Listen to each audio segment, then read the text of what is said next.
up, you guys? It's Ashlinsky, and I'm playing another bit of Dream Daddy. Don't mind me, I'm just plugging in my phone. But I'm playing another part of Dream Daddy, a dad dating simulator. This game is just so great. Although, after last time with Joseph State, I'm not a fan of Joseph. So, I can successfully rule Joseph out of my who will be my Dream Daddy. And I wanted to, I have a shirt. Granted, it's from Suicide Squad, which was a movie nobody liked, but it says Daddy's Little Monster!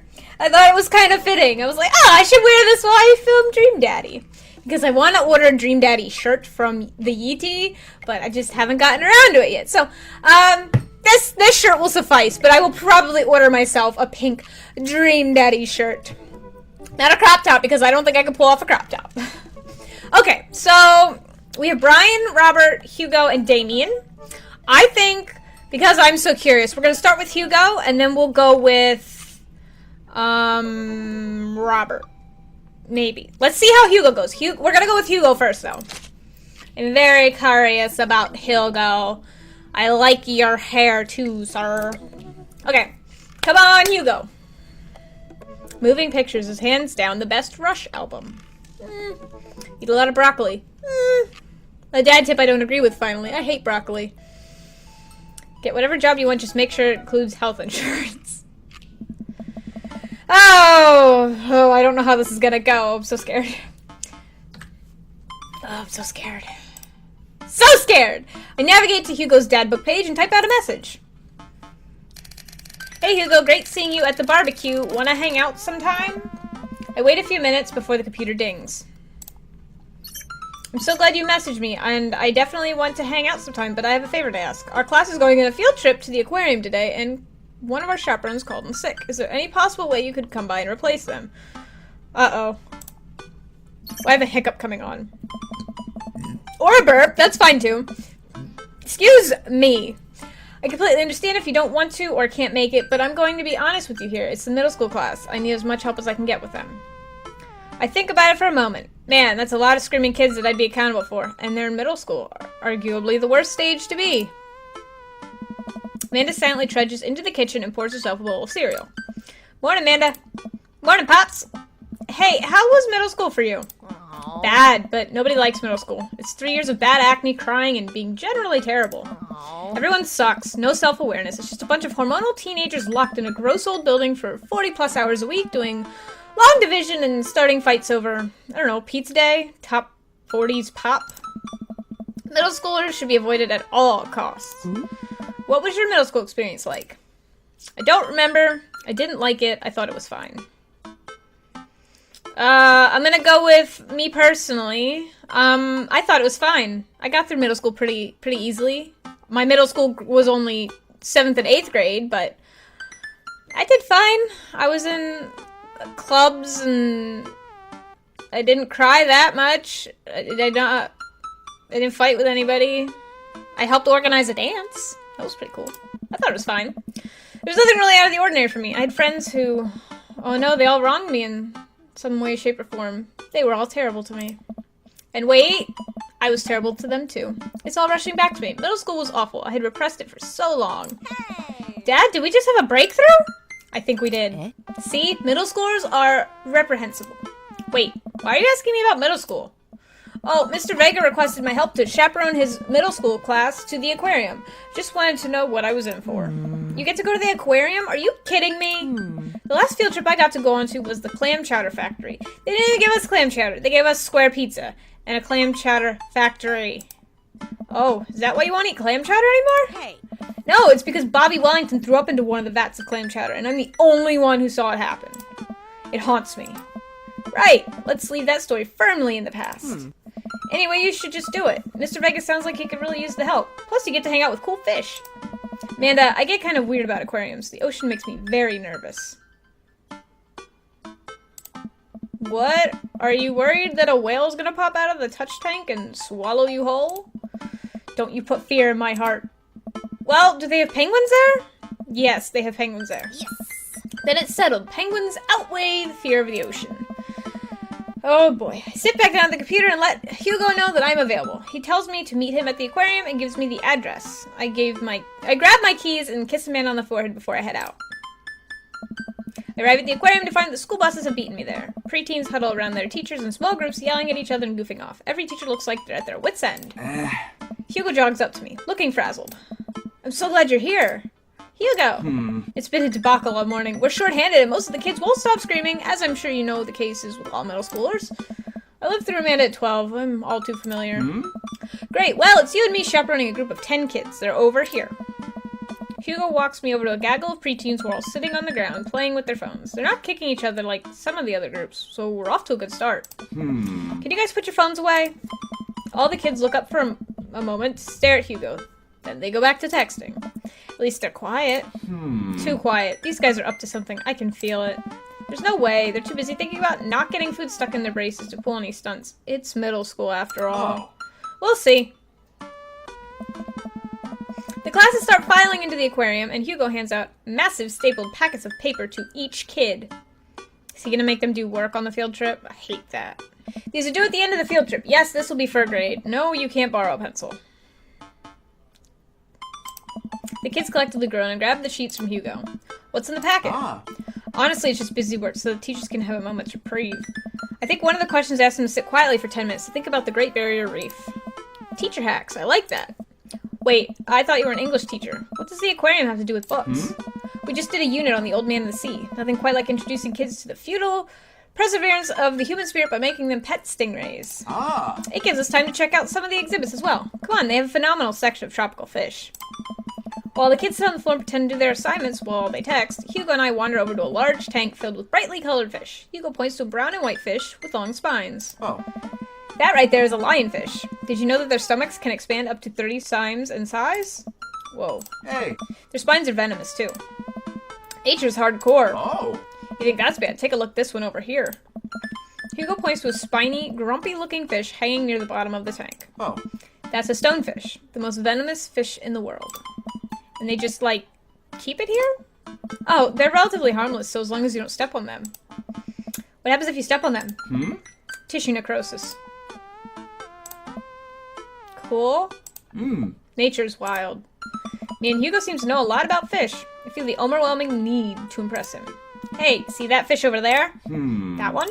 Yeah, that's the American longfin, blue-nosed wiggly fish, humphead wrasse. I'm gonna go with the wiggly fish! He likes it, yeah? Did you know that paranormal fish trivia, psychiatric fish trivia, political fish trivia. I'm gonna go with paranormal because I watch a lot of that show, don't I? This fish sleeps upside down, but contrary to popular belief, is not an actual vampire. That's the vampire fish. Wait, are you serious? Absolutely not. I'm playing it for the gag here. Ha, good one. We lead the kids to another room. Sharks, sea turtles, eels, and other marine life swim around in a massive floor-to-ceiling aquarium. Kids begin trying to take selfies with the sharks. Hugo leaves my side to separate two kids who started fighting over Capri Sun, so I walk around the room, reading the tiny little blurbs about different fish swimming inside the enclosure. After a while, I look around and see Hugo again. He's gazing up at the aquarium in childlike wonder. Aww. The ripples in the water cast blue, moving shadows across his face. For someone surrounded by angry hormonal preteens, he looks completely peaceful. He looks really cute in this light. I hope he doesn't notice me staring. Wow. I walk over to join him. Beautiful, isn't it? I'd rather stare at you. We can learn a great deal from Mother Ocean. Are those two sharks kissing? I'm torn. If he's being so cute, I want to be like, I'd rather stare at you. But we can learn a great deal from the ocean. I'm gonna be bold. I'm gonna be abrasive. I'm gonna be that dad. I'd rather stare at you. What? Hugo turns bright red. Maybe I put it on too thick. He didn't like it! Oh no! I mean, I'd rather not stare at you at all. Hugo looks confused. Great save, Ash. I mean, never mind. Forget I said anything. I'm suddenly very sweaty. I search around for a fish tank to dunk my head into to cool down. We stand together for a moment, admiring the wonders of marine life. I should have went with the other choice, damn it! We eventually make our way to the touch tank room, which seems to be the only thing the kids are actually interested in. The tank is filled with a variety of horseshoe crabs, sea urchins, stingrays, and small fish. I stand around the edges of the tank, keep a wary distance from the sea life. Who knows what kind of nefarious plans those horseshoe crabs have for my well-moisturized hands. Hugo rolls up his sleeve and sticks his hand in the water. Don't you want to pet some rays, Ash? Oh, I think I'm good. I don't really, I think I should just stay over here and admire them from a respectable distance. Come on, it'll be fun and informative. Don't make fun of me, but I'm scared to touch them. I get weird when there's no glass separating us.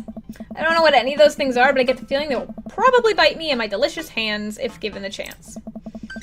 Nothing in this tank can hurt you. The stingrays have had their barbs removed, and the horseshoe crabs only eat little clams, and the anemones are perfectly safe to touch.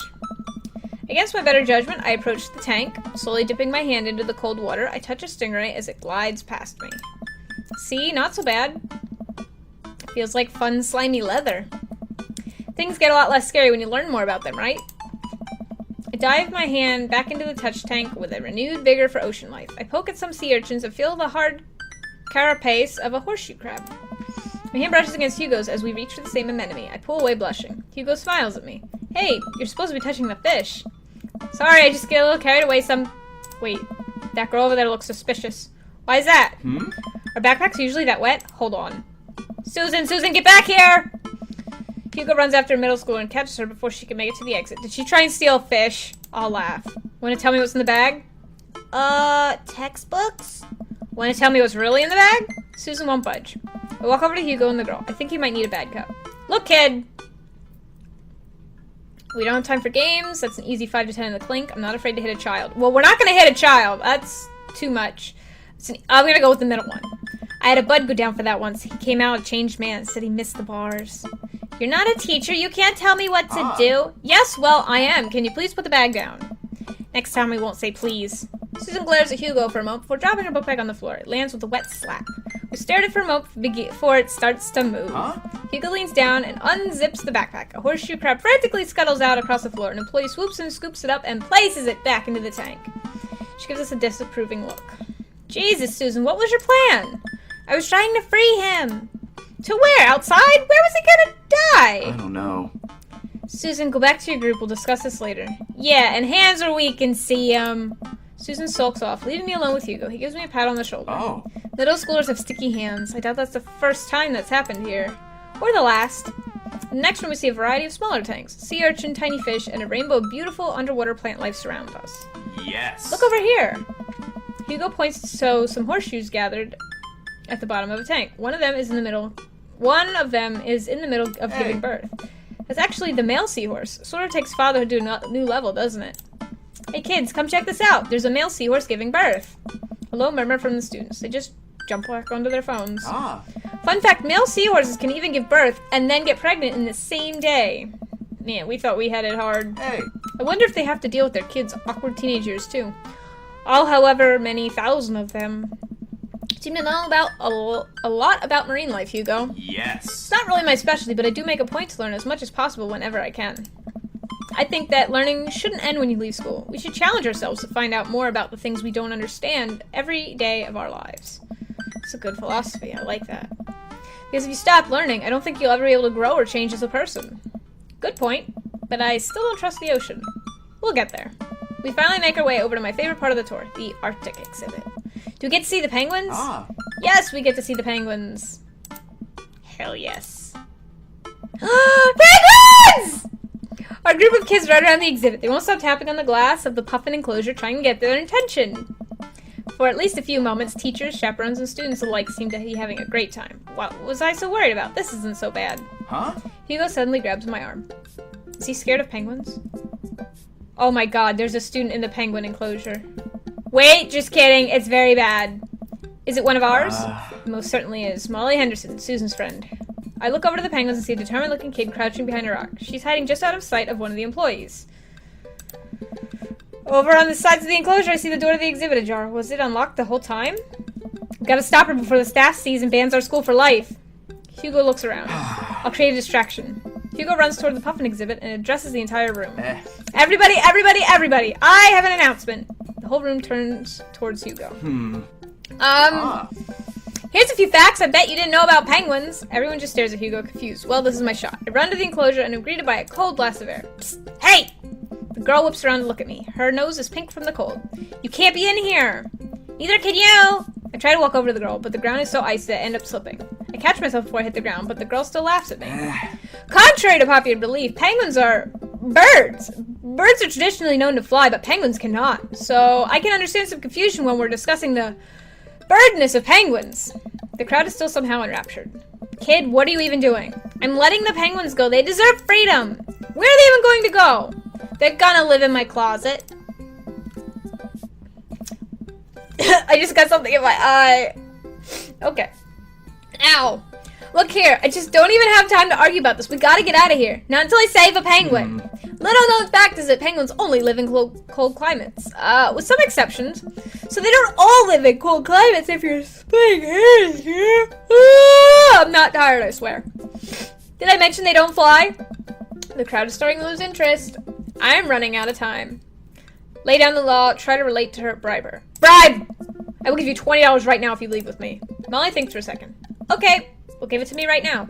I reach in my pocket and pull out everything I have, examining each bill. Okay, well I have $12 and some change, and there's also a button here. That enough?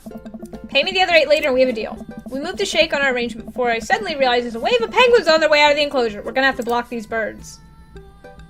Is this a mini game? It's a mini game! Ah! That's so cute!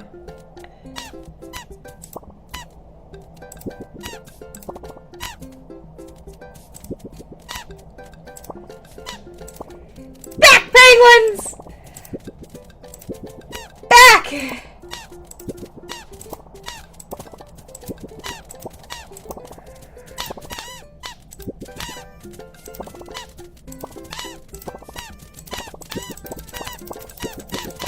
Ah!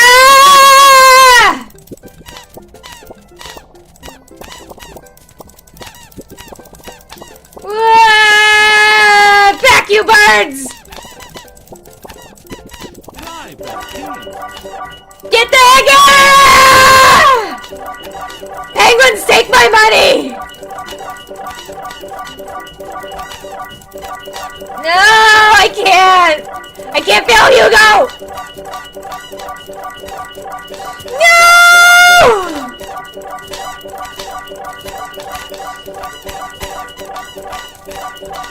I'm clicking! It's too late for me.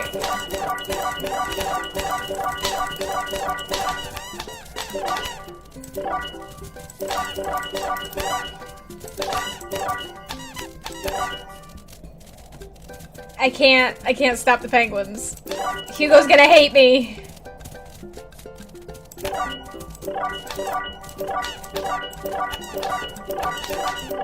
Hugo's gonna hate me!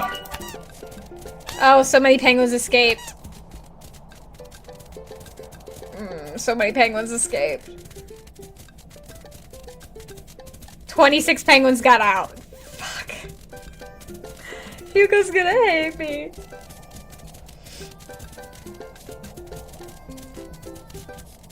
I'm so disappointed. That was a hard minigame. It was unique though. I like it.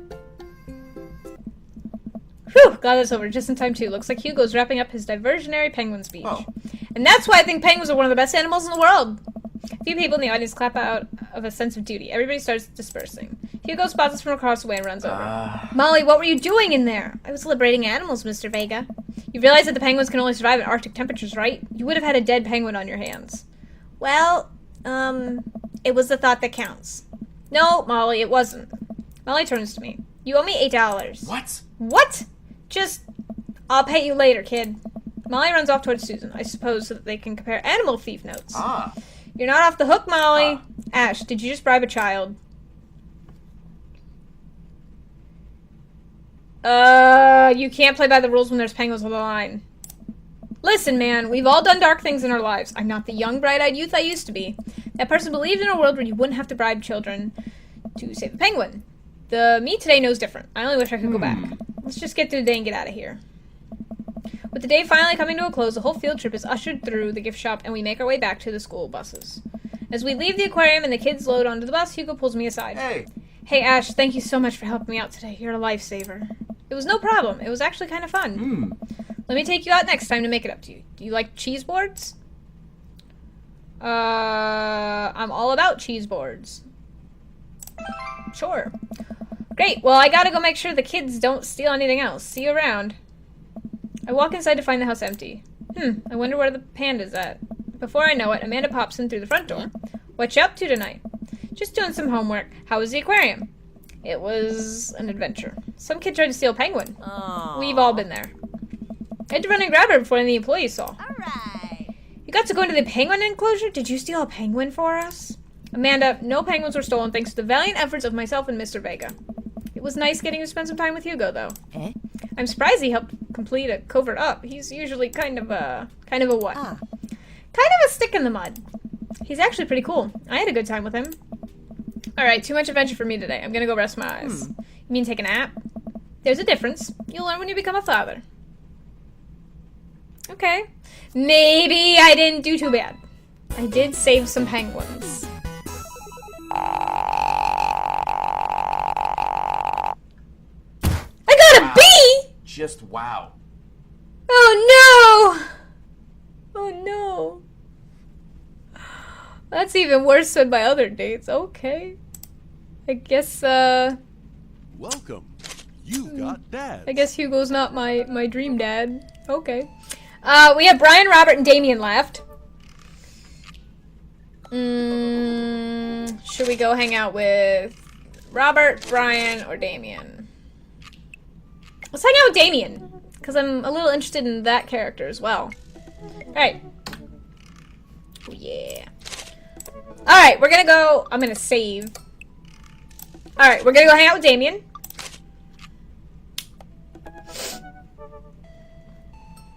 He likes gothic things. I understand gothic things. We might get along swimmingly. Or not. I don't know. This could be terrifying. I wonder if he has a mini game. I don't want to know what it'll be. Damien seemed really interesting. A little odd, but interesting. I think I should hang out with him to get to know him a little better. Navigate to Damien's Dadbook page and type out a message. Is it the same generic message that you sent to everybody else? Hey dude, you seem cool. We should hang out sometime. Oh. I sit there for a minute before I see that Damien's typing. But then he keeps typing. And typing. Man, this guy is writing a novel? I leave the computer to make some coffee. And he's still typing. I sip my coffee and the computer finally dings. Ash, I must confess my excitement to be receiving your kind letter, for as you see, I do find myself available to enjoy your company. I must ask for your forgiveness, however, as I believe our first meeting did not paint me as gentlemanly a manner as I would have liked. Oh, whoa, there's more. I would be highly flattered to enjoy your companionship at my residence for an afternoon tea and stroll around my garden, should it please you. Till then, adieu. Yours, humble D. Bloodmark. I stare at the screen and reread the letter several more times. Hey, Amanda? Can you help me with something? Dad, for the last time, I'm not popping your back pimples. No, can you interpret this for me? Oh. I turn the computer to Amanda, and she squints at Damien's message. I just don't understand NetSpeak. Like, is this how you kids communicate with each other now? Oh, totally. This is the hot new thing. See, Dad, kids got over saying LOL and LMAO and whatever, and decided that they needed to do was bring back to the 1800s. So what do I do? Where's your pen and quill? What? Yeah. Did you forget to unpack the pen and quill, Dad? How will we address the nobleman in regards to your upcoming debutante ball? Okay, now I know you're messing with me. Father, without a proper chaperone, you'll never end up with a suitor worthy of our land. Huh. Or our dowry. Or... So you read Pride and Prejudice for school one time, and now you're reenacting things, so you know about it back to me, aren't you? Like, the first 5 pages, and then I read a review of the movie. Still got a B, though. Great! So, what do I say to Damien? I got this. Amanda reaches over to me and types on the keyboard. Sure thing, dude. Regards. Ash. Sure thing, dude. Saw, dude. Amanda hits send and smiles at me. Well, I suppose that's that.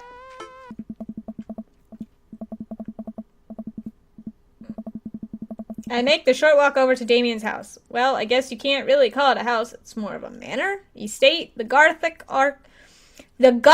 architecture looms above the other homes in the cul-de-sac. Walk past a couple of gargoyles guarding the front door and look around for a doorbell. There doesn't seem to be one. This is the type of house that on Halloween, the kids probably go and they're like standing there. They're going, do we do it? Should we go knock on the door? Or should we just say, screw the candy? Like, that's what the house looks like to me. Pull the large, ornately carved bat's head door knocker back, and a hollow sound echoes throughout the house as I strike it against the door. I wait several moments before the door slowly creaks open. It's a little creepy, but I enter the home and take a few steps into the foyer. Nothing but oil portraits of who I assume are dead relatives hang on the wall. That one's a dog. I hope that's not a dead relative. As I'm admiring them, the front door slams shut behind me. Hello? Silence. The music just got very spooky. Silence. An oil lamp in the corner flicks dimly, casting ominous shadows against the wall. Why do I feel like all the people in these paintings are staring straight at me? Why is it so cold in here? Where's Damien? Ash, pleasure to have you in my home. I look up and see Damien standing at the top of a majestic staircase with a walking candle holder. What's with the door slamming shut? Oh, sorry, there was a draft. And the door creaking open when I knocked? I accidentally left the door unlocked. And the creepy oil paintings? I like oil paintings. Right. Right. Please, let me show you around. Okay. Damien leads me around his house, showcasing his parlor, sitting room, auxiliary sitting room, and the parlor again for some reason. How delightful. This is one of the older homes on the block, yes, but nowhere near as old as the architecture might suggest. Oh. Through extensive renovations, I've been able to craft a residence that is both historically accurate to the Victorian period and equipped with the amenities of any modern dwelling. We walk past a door covered in bumper stickers, caution tape, and a Black Parade poster. Did they listen to My Chemical Romance in the Victorian era? That's my son's room. You know how the rebellious teenage years are. Onward, onward, there's more to see. We reach a door at the end of the hall that Damien opens with a flourish. And this is the library. Oh, we just found a redeeming quality in you! I love libraries! Let me have your library. Sunlight streams in from the floor to ceiling arched windows. The walls are lined with packed bookshelves, and even more books are scattered over the period-appropriate furniture. Damien is clearly really proud of this room. That's like my dream room right there. Look at the window, look at the butterflies, pick up a book. Let's look at the butterflies. I walk up to the glass display of pin bugs on the wall. It's pretty impressive. Nice bugs. I pin them all myself. Maybe I could show you how sometime. I'm concerned I would stick the pin right through my finger. Ah, the pinner's gambit. Is that a thing? No. Look out the window. I walk to the window and am greeted by a beautiful view of Damien's backyard. It showcases a beautiful view of the rest of the cul-de-sac. Hey, I can see Craig on his lawn. He's doing push-ups with his daughter on his back. Damn. He sees me and waves happily, doing push-ups with one hand now. What a show-off! But hey! Damn!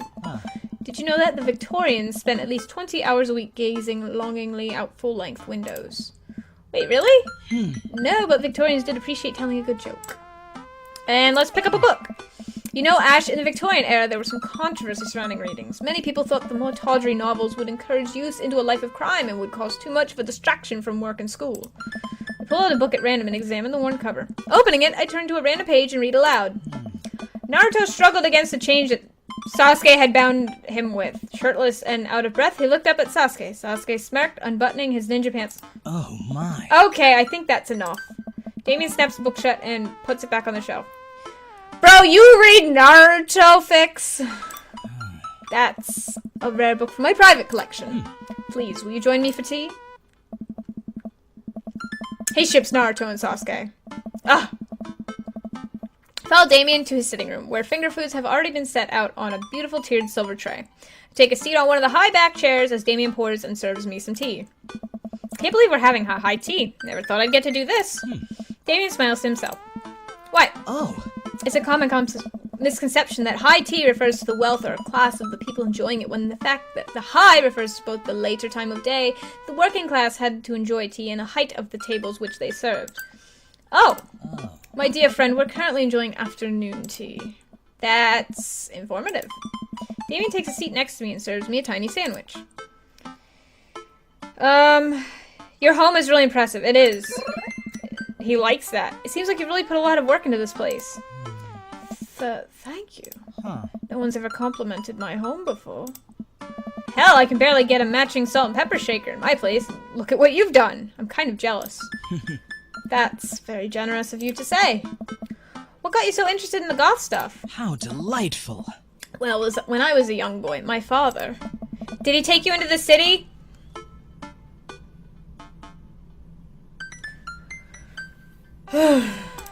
Sorry? Ah! Did you guys see a marching band? I'm afraid I don't understand. You're serious? Of course. But it's, you know, the song. Amanda made me listen to it. Seriously? Oh. I'd love to see a marching band. Nevertheless, I've always had a love for art, history, and fashion. What started off as a small hobby of collecting taxidermied animals grew into sort of an obsession. It's a privilege to be able to appreciate the lives and culture of those who came before us, I think. Why not go all the way? I like not dying when I catch a cold. He takes a sip of tea. I can acknowledge that there were many very terrible things about the Victorian era, and I try to live a life that strictly aligns with those ideals. Would be admittedly horrid. But I think it takes a critical mind to truly appreciate something to the fullest, to be cognizant of its flaws, and love it all the same. Tell me, Ash, do you have any hobbies? Oh man, I do, but I don't know if I care about anything the way you care about this stuff. Well, I'd love to hear about your interests. Hearing someone talk about the things they're passionate about is intriguing, quite honestly, rather attractive. Please, do tell me about your hobbies. Quick, sounds sophisticated. I like watching soap-making videos on the internet. Love me some word jumbles. I learned how to juggle once. I'm gonna go with word jumbles. The written word fascinates me. We spend so much time using words, and you know, and I think people would appreciate them more if they had to unjumble them. It's poetic, really. Oh, so you're a writer. In a sense. We finish our tea and finger sandwiches. Come, I have one more thing to show you. Damien takes me around the back of his home where a variety of flowers flourish in a beautifully landscaped rows. A small stone path weaves through it and butterflies flit lazily through the air. Ooh, it's really pretty though. My garden. It's beautiful. Thank you. Victorians took flowers and floral arrangements very seriously. You see, it was considered uncouth to discuss personal and romantic relationships in public, so lovers and friends would use bouquets to send secret messages to each other. Each flower and plant is symbolic of different feelings. Even more interesting is that one flower could mean different things depending on the other plants it was paired with. One had to be extremely careful, as even the style in which the ribbon was tied around the bouquet affected the message. Damien leans down and plucks a gorgeous, bright orange flower off a vine. Lilium bobiform. The orange lily. What do you think this one means? My loins are ablaze. Thou art the Titus. 3 cheers for sweet revenge. I'm gonna go with the middle one. Oh shit, he liked it. Oh shit! The orange lily is actually symbolic of pure hatred. Well, and that's precisely why floral arrangement is so challenging. What's your favorite type of flower? Snapdragons, honeysuckle, or sunflowers? I like honeysuckle. They smell really good. And then you can eat the tiniest little drop of nectar when you pull the stem out. I'll have to remember that when I put together a bouquet for you. He would put together a bouquet for me? No one's ever given me a bouquet before. I follow Damien down the footpath and admire more of his beautiful flowers. Suddenly, a phone rings. Oh, Ash, will you excuse me? I must take this. He pulls a cell phone out of his pocket. I'm a little surprised it's not a rotary phone. Go for it. Damien smiles and walks back to the house. I take a deep breath and enjoy the heavily perfumed air. What a lovely yard. This makes me wish I'd put a little more effort into that garden Amanda and I tried to start one time. Our watermelons grew to the size of cherry tomatoes and then immediately died. Oh hey, a gargoyle. Oh no, I knocked over the gargoyle! Fix that guard. What? Stop. Oh, this is gonna go so badly.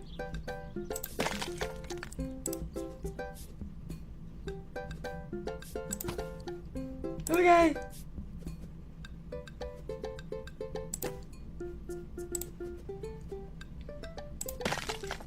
No! No! He won't love me! He'll never love me. Goal! Yes! I did it! I really like this dude. I don't want him to hate me. Woo! That was a close one. Uh-oh. Here comes Damien. He looks upset. Ugh. Oh! Ash! My serious apologies have to have kept you waiting. There's an urgent matter that I must attend to, so I'm afraid I must take my leave. No problem, dude. Everything alright? Damien worries the hem of his coat with his fingers and looks away. Everything is perfectly fine, but it's Lucien. What's wrong? He appears to have, well, his teacher needs me to come down to the school post-haste. Do you need help? Oh, no, you don't have to. Let me come with you. Us dads gotta stick together. Huh. You're right. This is one of Lucien's more elaborate stunts. I would greatly treasure having another parent by my side.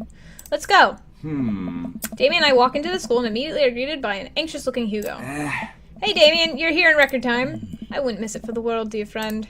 Wow, whatever it is, it doesn't seem like this is Hugo and Damien's first time to the My Kids Are in Trouble rodeo. Huh. What is it this time? Oh. This Damien, you have to see to believe. Damien and I fall into step behind Hugo, who leads us through the busy corridors of the school. We pass by several classes in session, and I vaguely wonder if Amanda's around. Hugo eventually ushers us into a small boiler room with a flight of rickety stairs leading down into the darkness. Watch your step. I can hear faint voices drifting up from the basement. They don't sound happy. As I'm led into the school, the depths of the school, I recall the antics I got into as an angsty middle schooler. At least I had enough sense to stay out of the creepy basement. We find another teacher in a boiler room, tucked away in the back of the basement. With him are Lucien and Ernest, Hugo's son. Lucien has a bloody nose. Thanks for coming. I can't make heads or tails of this. I look around the scene of the crime and see a bunch of bricks and some masonry tools scattered around. Huh. What happened to here? Ernest punched me! Lucien tried to kill me! What? The room falls silent. I was not trying to kill you, dumbass. I was just trying to build a brick wall around you to see what would happen.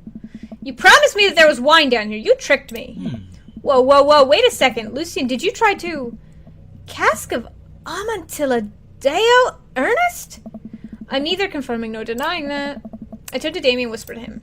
What's Cask of Amontillado? It's a classic Edgar Allan Poe short story where a man gets his enemy drunk, lures him down to a cellar with the promise of wine of a fine vintage, then buries him alive behind a brick wall. It's a lovely story. So wait, Lucien, you tried to do that to him? I was curious to see how it would turn out. I wasn't actually going to leave him there. What was the thought process here? That Ernest was just going to sit still while you slowly build a tomb around him? Well, worked for like 20 minutes because he's an idiot, but then he realized that I had lied about the wine. And you were cackling maniacally. That sort of tipped me off. Ernest, 20 minutes. Dad! Whoa! It took you 20 minutes. Son, we just did an entire 2-week unit on the Cask of Amontillado, and it took you 20 minutes to realize Lucien was leading you into an elaborate ruse. Did you even read the story? I read the first 5 pages, and then I read a review of the movie. Whoa! It's only 5 pages long, and there is no movie! Ha! Yeah, you're right. I paid Lucien to read it for me. Actually, he didn't even pay me. So when you think about it, this was me teaching him a lesson. Damien and Hugo both have their head in their hands. I mean, Lucien's got a point! You guys are always telling me to engage in the literature, and I did. I don't see a problem here. Alright, I'm filing this under what the hell. Don't do whatever that was again. You two are both suspended for a week. Ernest and Lucien high five. The teacher starts to stomp up the stairs. Hugo, I'll cover your class. Take your son home. Mr. Bloodmarch, you too. Thank you for your mediation. We all head up the stairs and out of the school in tense silence. Lucien, Damien, and I all pile into my car and begin the drive home. Lucien immediately puts his hood up and stares out the window angrily. I'm not going to therapy again. I know, son. It's entirely up to you whether or not you want to go. But I care about you, and I can see that you're struggling, so if you do decide that you would like to speak to a professional about your feelings, we can do that too. Maybe you can spend this next week looking for a summer job, I know how much you want your own car. Can't believe Damien's keeping his cool. I'm impressed. Fine. Thanks for not freaking out too hard. I love you, son. Lucien continues staring out of the window. Love you too. We spend the rest of the drive in relative silence. The moment we pull into the driveway, Lucien hops out of the car, slams the door, and runs inside. Oh. I didn't expect to have that conversation in front of you. He and I have a lot we need to work out. It's alright. And all things considered, Lucian's bricklaying was pretty good, so there's your silver lining. Oh. There is that, yes. He's probably just going through a phase. I really admired how you handled that. Does this thing happen a lot? I admire how he handled it. You're a lot more diplomatic than I would have been. I just want what's best for him. And I don't think that yelling at him would do either of us any favors. It rarely does. You're a good dad. See you around soon? It would be my honor and my pleasure. Damien bows with a flourish. Classy. Huh. I come home and find Amanda curled up on the couch with a blanket, watching TV. I plop down next to her. Yo. What you watching? Tiny House Hunting Brothers Extreme Edition. Ugh, I hate the show. The couple on screen bickers back and forth while standing in an extremely small house made out of recycled bottles. The Tiny House Hunting Brothers watch them with bemused expressions, both of their heads touching the low ceiling. I told you I wanted a two-bed shabby chic cottage. This house doesn't even have a bathroom. But honey, the outhouse is only 20 yards away. It's not that bad. I am not pooping outside, Greg. Why don't they just get a regular sized house? I don't know. How'd afternoon tea go? It got strange. We had to go to the school and pick up Lucian since he tried to... He lured Ernest down to the cellar with the promise of a fine vintage and then tried to brick him into the wall, right? How did you know that? Has everyone read this story except for me? Lucian live streamed the entire thing. This entire day is beyond me. But otherwise, it was a fun day. The Damien guy's a character, but he's really good company. And surprisingly diplomatic dad. I dig his style. You know what? Me too. Yeah! That date felt a little shorter. Maybe because there was no minigame. I want the S rank! Yeah! I've simply taken the egg on this one. Taken the egg is it's a Victorian phrase. It technically means winning, so, ultimately, you've won. I like him! Oh, it's gonna be him and Craig, isn't it? I'm gonna have to choose between him and Craig, and it's gonna be so bad! I'm gonna just have, like, a meltdown. I got an S rank, though! That was my first one! You got dads. I've got dads. Woo! Okie dokie! We went out with Hugo.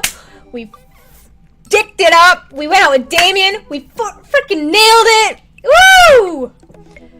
Woo! I'm so excited. I feel so good. I got my first S rank. That's all I wanted was an S rank. Ah! Okay, so that's gonna do it for this episode. Next time, I got Brian and Robert left. We're gonna go on the first dates with them, and then I'm gonna choose a dad and go. It's right as of right now, it's between Craig and Damien. I don't know who I would choose, but I like them both. I like the others too, but like, I can't read Hugo right, and Matt just likes weird music, so. Joseph's a mess, because I have a lot of questions about that family. But, anyways, as usual, if you enjoyed this episode, let me know. Give me a thumbs up. Drop a comment down below. Don't forget to subscribe. I make new content every single day, and you don't want to miss it. Especially when I go date dads. Hell yeah. I'll see you in the next one.